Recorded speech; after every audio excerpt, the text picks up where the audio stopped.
Hi everyone, it's Sue Cook here. In my last video, I talked about how people with learning difficulties often experience something very confusing.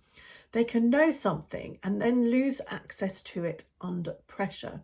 And I've been thinking more about why this happens. So we already have strong frameworks for understanding learning differences.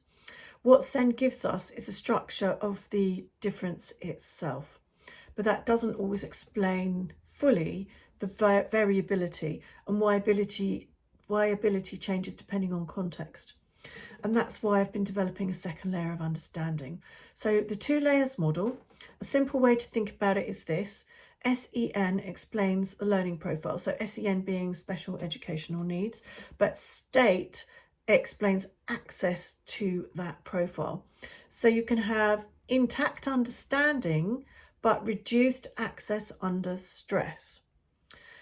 Not because the person has lost ability, but because the system they're operating in has changed. So survival state explanation: when someone moves into a survival state due to pressure, shame, fear or overload, the brain prioritizes protection over performance.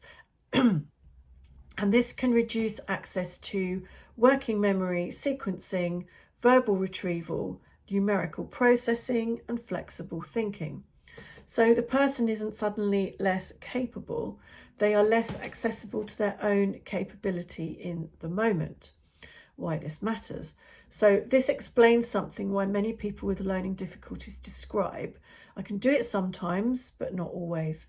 And instead of that being seen as an inconsistency of intelligence, it may actually be state-dependent access variation.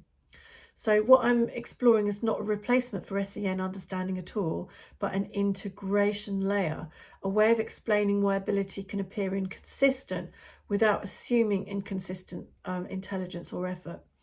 And there's going to be more to come on this, but I have felt like that since I was young, and I think in the last video I explain it.